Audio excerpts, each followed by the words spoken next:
মৰমৰ ছাত্ৰ ছাত্ৰীসকল, তোমালোকৰ প্ৰিয় চেনেল মেথছ অসমলৈ তোমালোকক স্বাগতম।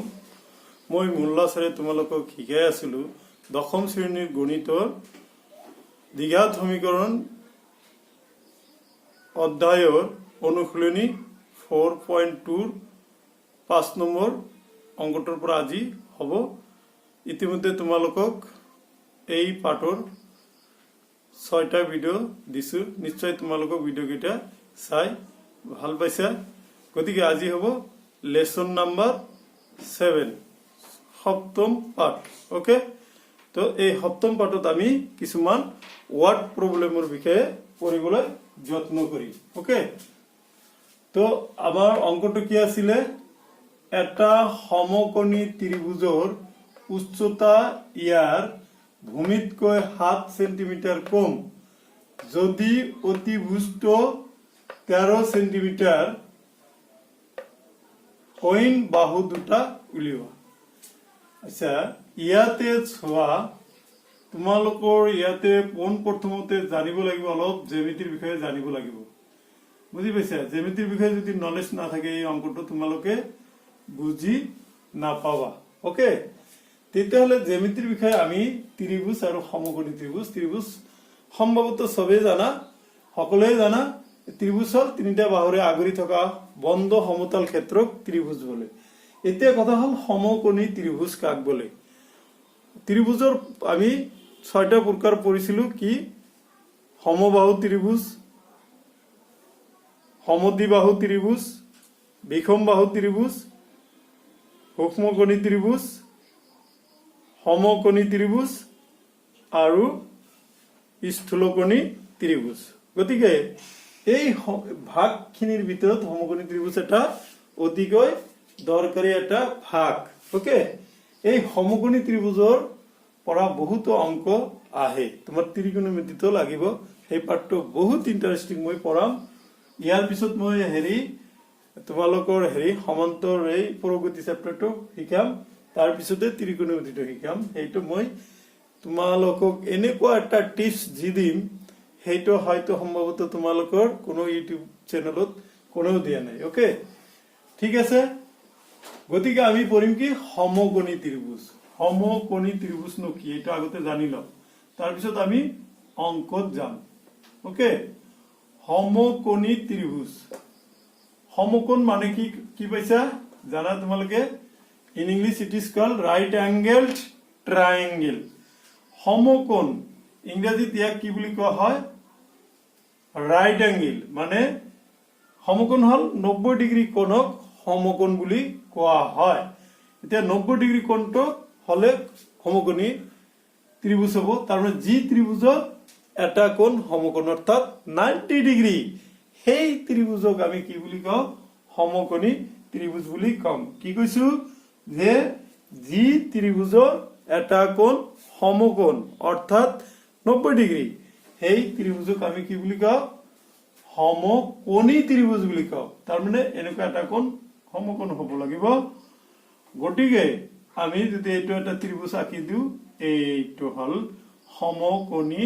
ত্ৰিভুজ। ক্লিয়াৰ? ইয়াৰ এই কোণটো সমকোণ হয়। তোমালোকে এটা কথা মনত ৰাখিবা, সমকোণী ত্ৰিভুজৰ এই সমকোণটোক আমি এনেকৈ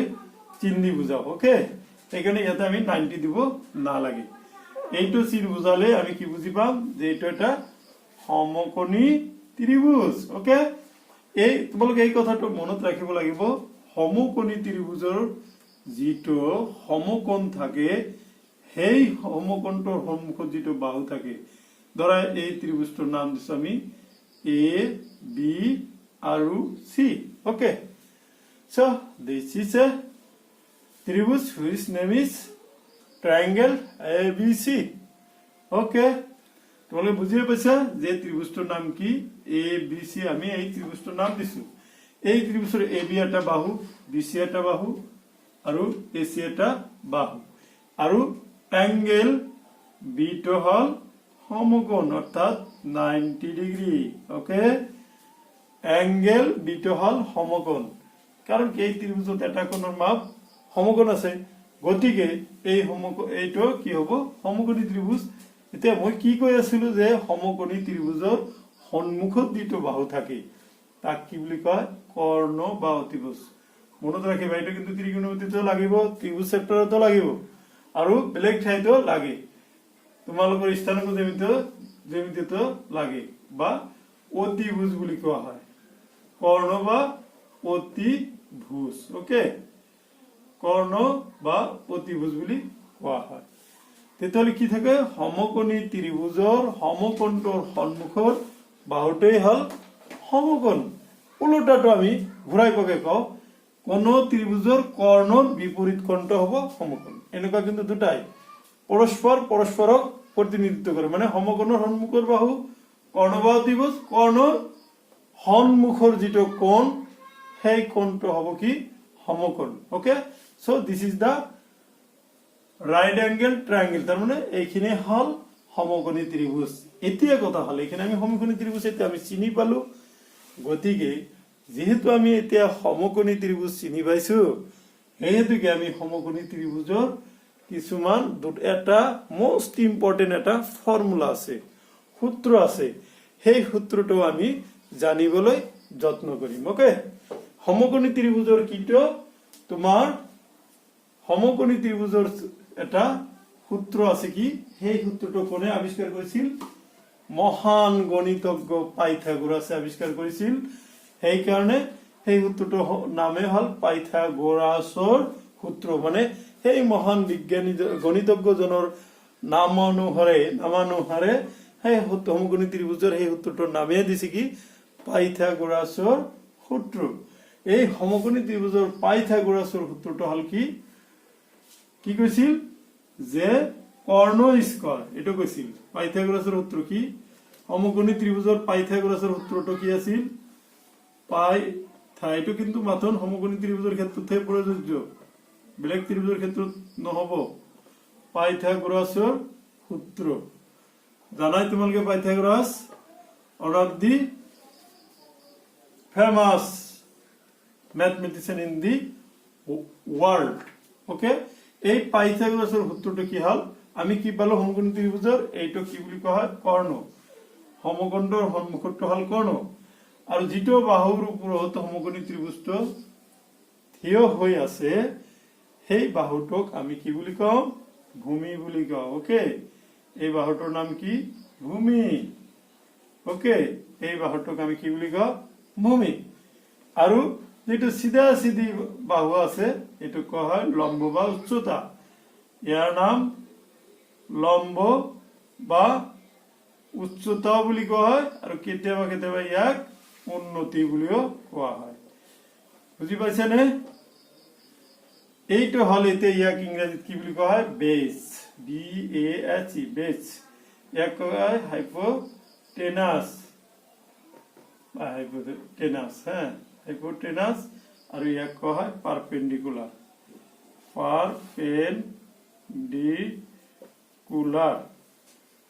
ওকে এটো ইংৰাজী টাৰ্মটো লগে জনাটো ভাল গতিকে এই তিনিটা বাহুৰ ওপৰত ভিত্তি কৰি আমাৰ সবৰে প্ৰিয় গণিতজ্ঞ পাইথাগোৰাসে এটা সূত্ৰ আবিষ্কাৰ কৰিছিল আৰু সেই সূত্ৰটোৰ নাম কোৱা হয় পাইথাগোৰাস সমকোণী ত্ৰিভুজৰ ক্ষেত্ৰত পাইথাগোৰাসৰ সূত্ৰ ওকে সেই পাইথাগোৰাসৰ সূত্ৰটো হল কি কৰ্ণ স্কয়াৰ মনত ৰাখিবা দে এইটো কিন্তু লাগিব কৰ্ণ স্কয়াৰ ইকুৱেল টু ভূমি স্কয়াৰ প্লাস লম্ব বা উচ্চতা স্কয়াৰ যেহেতু আমাৰ ইয়াতে কি আছে উচ্চতা আছে আমি সেই হেতুকে উচ্চতাটোকে লিখিম ওকে যত জি দিয়া থাকিব এনেকুৱা দিব লাগিব হৈছে এটো স্কয়াৰ দিবা হা তো এইটোই হল সমকোণী ত্ৰিভুজৰ এই সূত্ৰটো আৰু এই সূত্ৰটোই এই অংকটোত আমি ধুনীয়াকৈ যদি প্ৰয়োগ কৰো তেতিয়া আমি বুজি পাম মই কিয় বুজাই দিছো ত্ৰিভুজত লাগিব আৰু এই চেপ্টাৰ আৰু অংকটো লাগিব তাৰ পিছত স্থানাংক জ্যামিতিত লাগিব আৰু যদি আৰু জ্যামিতি বেলেগও তোমালোকৰ লাগিব যেনেকৈ বৃত্ত সম্পৰ্ক কালি তাতেও লাগিব তাৰ পিছত আৰু বেলেগ ঠাইতো তোমালোকে পাবা সেই হেতুকে মই সূত্ৰটো ধুনীয়াকৈ তোমালোকৰ আগত দাঙি ধৰিছো নিশ্চয় তোমালোকে বুজি পাইছা ওকে গতিকে আমি এই ক্ষেত্ৰত কি হ'ব কৰ্ণ কি হ'ব কৰ্ণ নাম দিছো কি এ সি হোল স্কয়াৰ ভূমিৰ নাম দিছো কি বি সি হোল স্কয়াৰ প্লাস লম্বৰ নাম দিছো কি এ বি হোল স্কয়ার এইটো আমি এইটো টার্ম হিসাবে লিখিলো so this is the main things of right angle triangle okay now come to our point that is the sum অঙ্কটো কি সেই বিষয়ে আমি এতিয়া আহো ক্লিয়ার আছে অঙ্কটো আমি এতিয়া হে অঙ্ক দেখিলো চাইছে 10 মিনিট মান আমি 10-12 মিনিট এনে আমি বুঝতে গলো এদিনে গৈছে পিছত আমাৰ কাৰণে সুবিধা হ'ব সেই কাৰণে মই কৈছো তোমালোকক মই ট্ৰাই কৰিছো যিমান ভিডিও তোমালোকে ইউটিউবত চাইছা বেষ্ট দিবলৈ ট্ৰাই কৰি আছো ওকে কিমান দূৰ সফল হ'ব পাৰি তোমালোকে তাৰ ফলাফলটো দিবা ওকে ইয়াতে কি কৈছে এটা সমকোণী ত্ৰিভুজৰ উচ্চতা ইয়াৰ ভূমিতকৈ 7 সেন্টিমিটাৰ কম হলে কি কৈছিলো মাইনাস ওকে যদি অতিভুজটো ইয়াতে কৰ্ণ বুলি দিয়া নাই অতিভুজ বুলি দিছে মই সেই কাৰণে কৈয়ে থৈ দিছো যে কৰ্ণৰ আৰু এটা নাম কি অতিভুজ 13 সেন্টিমিটার অইন বাহু দুটা দুই উলিয়াব যেটো উলিয়াব লাগে সেই দুটা ধৰি লব লাগিব যেটো অজ্ঞাত ৰাশিৰ পৰা মানটো অজ্ঞাত ৰাশিৰ মান ধৰি আমাৰ এটো সমাধান কৰিব লাগিব আৰু আমি জানা তোমালোকে জানা যে আমি সমীকৰণ সাধাৰণতে x এ ধৰো x টো স্ট্যান্ডাৰ্ড ওকে সো ইয়াতে কেনেকৈ ধৰিব লাগে এই বিষয়ে তোমালোকক মই শিকাই দিছিলো তথাপি মই আকৌ কৈছো যে যাৰ উপৰ ডিপেন্ড কৰিব ধৰা তুমি আছা নহয় তোমালোক আছা তোমালোক কাৰ উপৰ ডিপেন্ড কৰা কোনো তো নিজৰ হেৰি ইনকাম কৰিব নোৱাৰিবা কাৰণ কিয়নো তোমালোক সৰু এতিয়া পঢ়া-শুনা কৰি আছা গতিকে তো you are dependent on your parents মানে গাৰ্জিয়ান বা মা দেউতাকৰ ওপৰত নিৰ্ভৰশীল কাৰণ মা দেউতাকে খাব দিলেহে তোমালোকে খাব পাৰা সিহঁতে ইনকাম কৰে তোমালোকৰ কাৰণে গতিকে so you are dependent on your parents income ঠিক হেনেকৈ গতিকে তোমাৰ প্যাৰেন্টৰ ওপৰত নিৰ্ভৰ কৰা সেই প্যাৰেন্টও ধৰিব লাগিব ঠিক হেনেকৈ এই অঙ্কটোত কৈছে কি যে এটা সমকোণী ত্ৰিভুজৰ উচ্চতা ইয়াৰ ভূমিতকৈ 7 সেন্টিমিটাৰ কম কাৰ উচ্চতাটো কাৰ ওপৰত ডিপেন্ড কৰিছে ভূমি গতিকে তোমাৰ অইন দুটা বাহুৰ কি এটা হ'ব কি অতিভুজটো দিয়ে আছে এটা হ'ব ভূমি আৰু এটা হ'ব উচ্চতা গতিকে তোমালোকে কি ধৰিব লাগিব ভূমিটোও ধৰিব লাগিব ক্লিয়াৰ ধৰো ইয়াতে লিখি দিছো ধৰো কিছুমানে লেট লিখিবা কিছুমানে ধৰা হল ওকে ইওৰ মই কিন্তু ধৰো বুলি লিখি ভাল পাওঁ আৰু ইংৰাজীত লেটটোই লিখো হৈছে ধৰো সমকোণী ত্ৰিভুজৰ কোনটো ধৰিব লাগিব কাৰ ওপৰত ডিপেন্ড কৰিছে সমকোণী ত্ৰিভুজৰ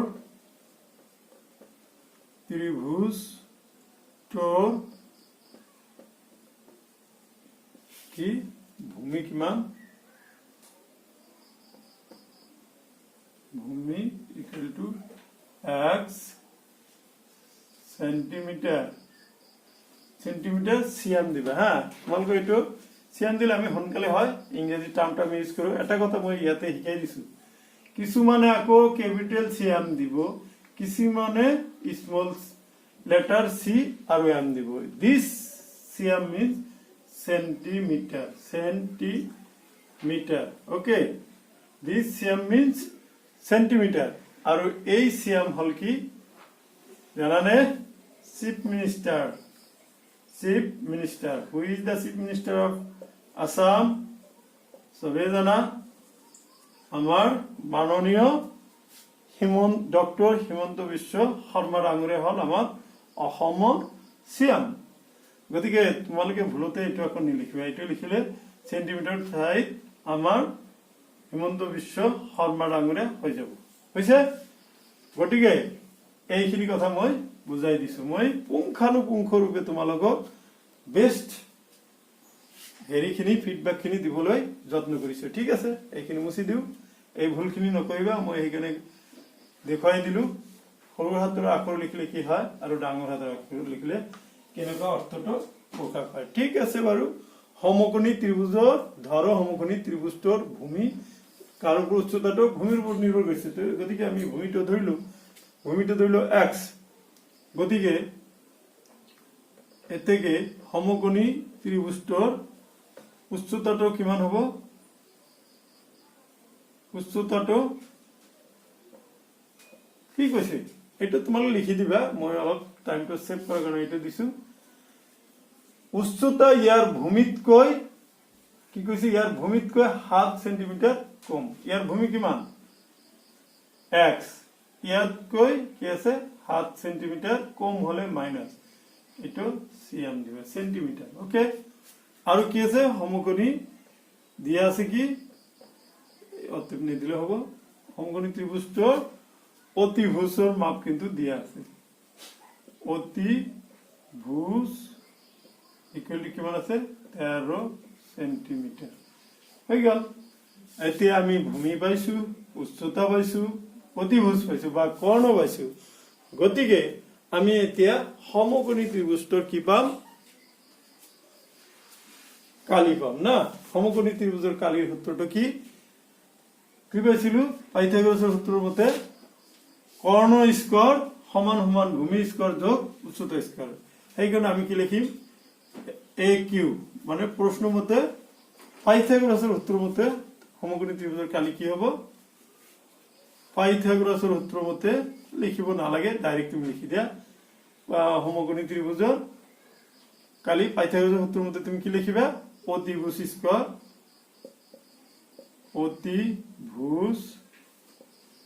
স্কয়ার ইকুয়াল টু ভূমি স্কয়ার যোগ এটা আমি বুঝাইছো শর্টকাট লিখলেও অসুবিধা নাই যেহেতু জানো আমি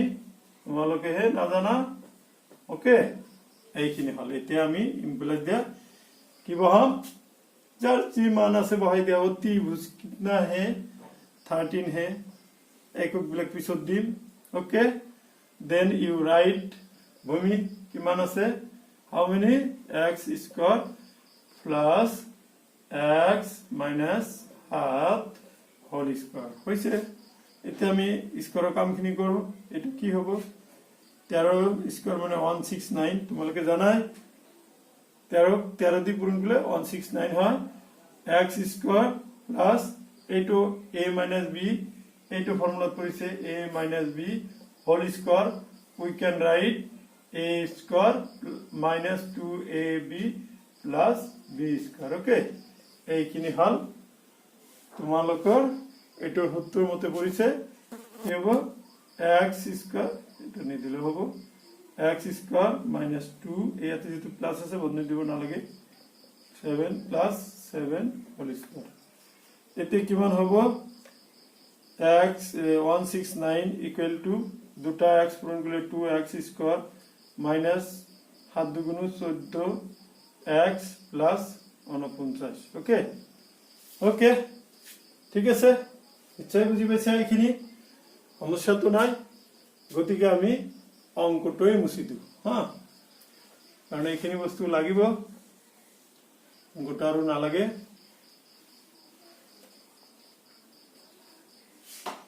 কি হ'ব ইয়াতে আমি এটো ইপিনে লৈ আহো 169 আৰু এটো 49 ইপিনে আহিলে মাইনাস হ'ব ইকুয়াল টু কিমান হ'ব 2x স্কয়ার minus 14x দেখা ইয়াতে বিয়োগ কৰিলে কিমান হ'ব 120 হ'ব মানে 1 এটো 0 হয় 120 ইয়াতে 2 এটা কমন যায় কমন লোৱা x স্কয়ার minus 14 হ'ব x to হ'ব x to থাকিব ইয়াতে 14 নহয় 7 হ'ব ওকে 7 দুই কমন গৈছে নহয় এতিয়া আমি এটো কি ইয়াৰ তলত আহিব 120/2 হ'ব equal to x square minus 7x okay এটো মুছি দিছো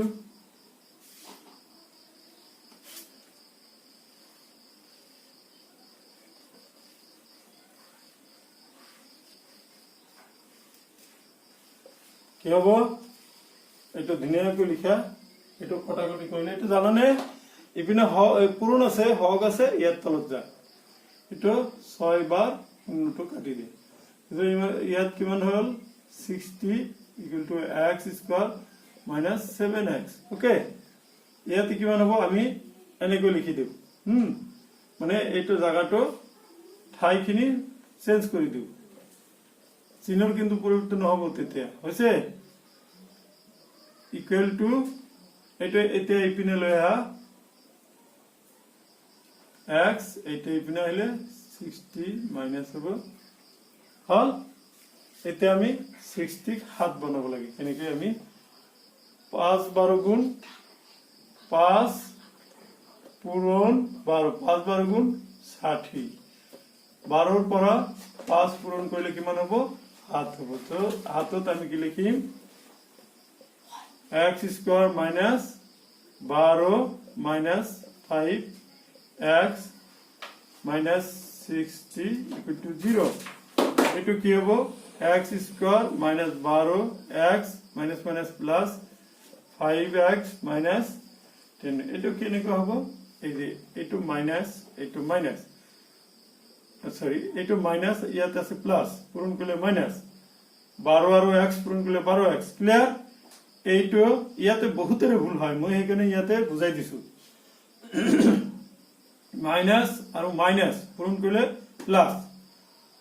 5 আৰু x পূৰণ কৰিলে 5x ওকে ইয়াৰ পৰা তে কমন মনটো ভাল লাগিছে নে উৎপাদক কিকৰণ পদ্ধতিৰ নিচিনা হৈ গৈছে ইয়াতে x কমন যাব x - 12 ইয়াতে প্লাস চিহ্ন আছে 5 কমন ল x - 12 হ'ব ইকুয়াল টু 0 কেনেকৈ 12 হয় এইখিনি তো বুঝিয়ে পাইছা 5 দিয়ে এটো কমন গল মাইনাস আছে মাইনাস লিখলো এইটো দিয়ে এটো ডিভাইড কৰিলে 12 বার হয় 5 12 গুণ 60 5 কমন গল থাকে কিমান 12 ওকে এই দুটাৰ পৰা আৰু মনটো অলপ ফুৰ্তি লাগিল x - 12 into x plus 5 equal to 0 ইয়াতে আমি কি লিখিম এইটোৰ সমান সমান 0 বা এইটোৰ সমান সমান 0 ওকে মুছি দিছো পুৰত চোৱা এটুত কি হ'ব ধুনীয়াকৈ ক'ব পাৰিবা কি হ'ব ন কি হ'ব এতিয়া এইটো সমান সমান 0 নাইবা এইটো সমান সমান 0 লিখব লাগে হা x - 12 equal to 0 বা x plus 5 equal to 0 okay এটো এটি কি হবে x equal to 12 বা x equal to এটো ইপিনে গলে -5 হয় একটা কথা ইন্টারেস্টিং কথা তোমালকে মনত রাখিবা এই কথাটো যোগ মাপ যোগ কেতিয়াও নেগেটিভ নহয় সেইকাৰণে এটো ই গ্ৰহণযোগ্য নহব বা ই অসম্ভৱ ইট ইজ ইম্পসিবল ওকে এটো কথা কিন্তু খুব ইম্পৰ্টেন্ট যে যোগ মাকৰ বেলিকে তোমালোকৰ -3 নহয় গতিকে ইয়াতে লিখা ই গ্ৰহণযোগ্য নহয় তোমাক তো মই কৈছো যে গ্ৰহণযোগ্য নহয় কিয় নহয় কাৰণটো বুজি পাইছা যে যোগ মাক কেতিয়াও গ্ৰহণযোগ্য হ'ব নোৱাৰে এতেকে x ইকুৱেল টু কিমান পালা 12 পাইছা এতে লিখি দিয়া আমি x কি ধৰিছিলো মনত আছে নে ভূমিটো ধৰিছিলো ভূমি উচ্চতা ভূমি আছিল কি উচ্চতা ভূমিতকৈ 7 সেন্টিমিটার কম আছিল গতিকে লিখে এখানে মই এখিনি মুছি দিয়া নাই গতিকে ত্ৰিভুজটোৰ ভূমি সমকোণী ত্ৰিভুজ যি লিখিছিলো হেতু লিখে সমকোণী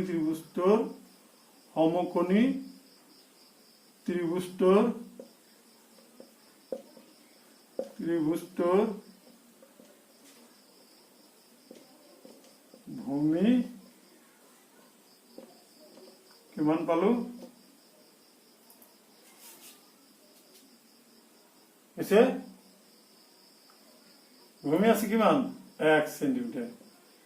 1 সেন্টিমিটার তো কিমান হ'ব x এর ভ্যালু কিমান পালা 12 সেন্টিমিটার ওকে আৰু সমকোণী ত্ৰিভুজটোৰ উচ্চতা কিমান হ'ব উচ্চতা ইকুয়াল টু এই যে কি ধৰিছিল x - 12 7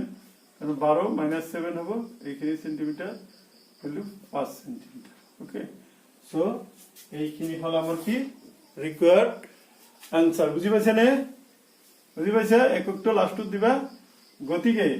আমি সমকোণী ত্ৰিভুজৰ হেৰি অতিবস্তু দিয়া আছিল কি পালো ভূমি আৰু উচ্চতা পালো ঠিক আছে come to last on okay come to last on মুছি দিলো ঠিক আছে 6 নম্বৰ অংকটো চোৱা লাস্ট অংক এটো অনুশীলনীৰ এটা কুটিৰ শিল্পই দৈনিক এটা নিৰ্দিষ্ট সংখ্যক মাটিৰ বাচন তৈয়াৰ কৰে এদিন দেখা গল যে প্ৰতিটো বস্তুৰ উৎপাদনৰ খৰচ টকাত সিদিনা উৎপাদিত বস্তুৰ সংখ্যা 2 গুণতকৈ 3 বেছি যদি সিদিনা উৎপাদনৰ মুঠ ব্যয় 90 টকা কমা উৎপাদিত বস্তুৰ সংখ্যা আৰু প্ৰতিটো বস্তুৰ ব্যয় কিমান তোমালোকৰ 2 নম্বৰ অংকত উদাহৰণৰ 2 নম্বৰটো যে তাতে কৰি দিলু সেম এনেকুৱা অংক তোমালোকে ঠিক তেনেকৈ কৰিবা কুটিৰ শিল্পৰ এটা দৈনিক নিৰ্দিষ্ট সংখ্যক মাটিৰ বাচন তৈয়াৰ কৰি ধৰা হল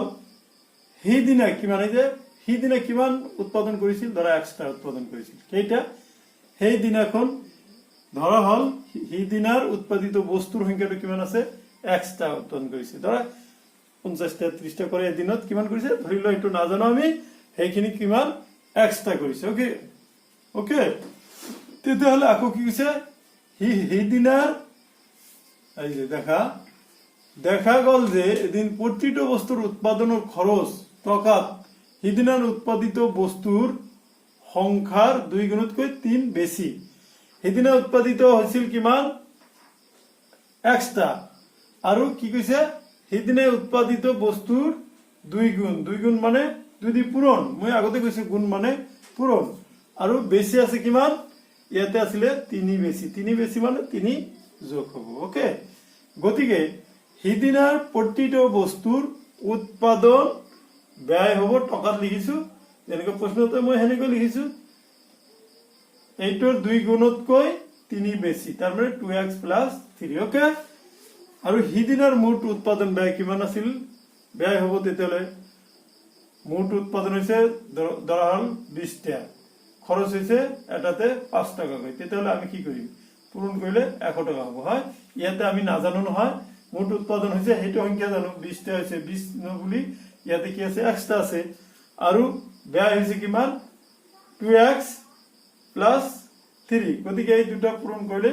কি হ'ব সেইদিনাৰ মুঠ উৎপাদন ব্যয় টকাত এটা আমি লিখিলো ওকে এতিয়া চোৱা প্ৰশ্নমতে কি হ'ব প্ৰশ্নমতে হ'ব কি এই উৎপাদনৰ মুঠ ব্যয়ৰ পৰিমাণটো দিয়া আছে আমাৰ কিমান 90 টাকা এই মুঠ ব্যয়ৰ পৰিমাণটো কিমান আছে 90 rupees এই 90 rupees দিছো এতিয়া আমাৰ দ্বিঘাত সমীকৰণ হৈছে স্ট্যান্ডাৰ্ড ফৰ্মত ইয়াক লোৱাৰ কাৰণে ট্ৰাই কৰা এইটো দি এইটো পূৰণ আকৌ এইটো দি এইটো পূৰণ তেতিয়াহলে x দি 2x পূৰণ কৰিলে 2x স্কয়াৰ প্লাস x আৰু 3 পূৰণ কৰিলে 3x = 90 ওকে এতিয়া আমি কি কৰিম স্ট্যান্ডাৰ্ড ফৰ্মত লোৱাৰ কাৰণে চেষ্টা কৰা প্লাস 3x - 90 = 0 হৈছে এইটো হল আমাৰ হেৰি এটা আমি এইটো কি কৰিম সমাধান কৰিলে কি হ'ব আমি এইখিনিতে কৰো তোমালোকে তলত কৰিবা সমাধানটো ইয়াতে কৰো নহলে ইয়াতেও কৰিব পাৰা হা এইখিনিটো লাগিব তো এইখিনি আমি হেৰি নকৰিলো নুমুছিলো ওকে এইখিনি লাগিব সেইকাৰণে এইখিনি মই মুছি নিদিলো এইখিনি বস্তু আমাৰ লাষ্টত লাগিব এইখিনি বুদ্ধি কৰি এইখিনিৰ পৰা মুছি দিছো ঠিক আছে এইটো চোৱা এইখিনি কাম ইয়াতো কৰিব পাৰা ইয়াৰ তলৰ পৰা তোমালোকে মই এনেকৈ আস্তানি দিছো ইয়াতে কি কৰিব লাগিব নিয়মটো কি আছিল উৎপাদক বিশ্লেষণত x স্কয়াৰৰ সহগ আৰু x বিহীন পদ পূৰণ কৰিব লাগে x স্কয়াৰৰ সহগ কিমান আছিল 2 আৰু 90 পূৰণ কৰিলে কিমান হ'ব 9 × 2 = 18 180 কেনেকৈ আমি 3 পাম ওকে কেনেকৈ 3 পাম 180 কেতে আমি উৎপাদকীকৰণত প্ৰকাশ কৰিব লাগিব 2 দি কৰিলে 90 2 দি কৰিলে 45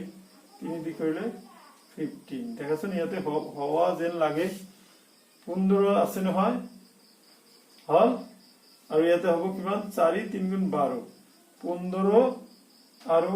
12 আৰু 15 পূৰণ কৰিলে 180 হ'ব 12 পৰা সৰি 15 পৰা 12 বিয়োগ কৰিলে কিমান হ'ব 3 হ'ব ওকে সো 3 ঠাইত আমি কি লিখিম 12 বিয়োগ সরি 15 বিয়োগ 12 ওকে লিখা ইয়াতে আমি কি লিখিম 2x এটো তো ডন্ট টাচ কৰি থৈ দিছো প্লাস কি আছে in place of 3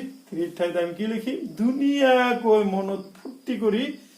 হেৰি লিখা 15 বিয়োগ 12 লিখা তাৰ পিছত x ৰ ঠাইত আমি x লছন নকৰিবা নৰসাৰ কৰিলে হেতে কি পাবো বেয়া পাবো ওকে ইকুয়াল টু 90 হ'ব 2x স্কয়ার এটো ইয়াৰ লগত এটো জানাই তোমালোকে বাৰে বাৰে কৈ আছো তোমালোকৰ মুখস্থৰ নিচিনা হৈ যাব লাগে প্লাস মাইনাসত মাইনাস 12x ওকে মাইনাস কিমান আছে মাইনাস 90 ইকুয়াল টু 0 এতে ইয়াৰ পৰা আমি কি লম ইয়াৰ পৰা কি কমন যায় ইয়াৰ পৰা কি কমন যায় সো ইয়াৰ পৰা x কমন যাব x কমন গলে 2x থাকিব প্লাস 15 থাকিব ওকে ইয়াতে মাইনাস আছে মাইনাস কমন ল 12 আৰু 90 ৰ মাজত কি কমন যাব 6 এটা কমন যাব সো 6 কমন ললে কি হ'ব 6 দুগুণ 12 মাইনাস মাইনাস প্লাস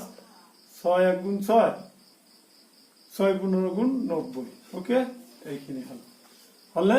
এতে ইয়াতে আমি ধুনীয়াকৈ এইটো আৰু এইটো কমন যায় লিখা 2x 15 ইনটু কি হ'ব থাকিল কি x 6 ইকুয়াল টু 0 ওকে এতে আমি এইখিনি এতিয়া লিখো উৎপাদিত বস্তুৰ সংখ্যা না লাগে এটো মুছিয়ে দিছো হা আমাৰ হৈ যাব এইখিনি না লাগিব আমাৰ ধৰাত আছে তাৰ পৰা হেৰি কৰিম হলে এতিয়া সোয়া ইয়াৰ লগত কি হ'ব এইটোৰ সমান সমান 0 বা এইটোৰ সমান সমান 0 তেতিয়ালে 2x 15 equal to 0 বা x minus 6 equal to 0 এটো আমাৰ কি হ'ব 2x minus 15 হ'ব equal to এটো প্লাস এর টেবিল হবে মাইনাস equal to কিমান হ'ব বা x equal to 6 হ'ব সো এটো আমি কি টাকা পয়সা বস্তু বানি হিসাব কৰিছো গতিকে ই গ্ৰহণযোগ্য নহব হ'ব গতিকে ই তলত লিখি দে ই গ্ৰহণযোগ্য গ্ৰহণ গতিকে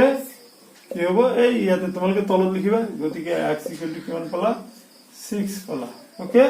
x ৰ মানটো 6 পালা এতিয়া আমি ধুনীয়াকৈ এইখিনি মুছি দিও হা নিশ্চয় বুজি পাইছা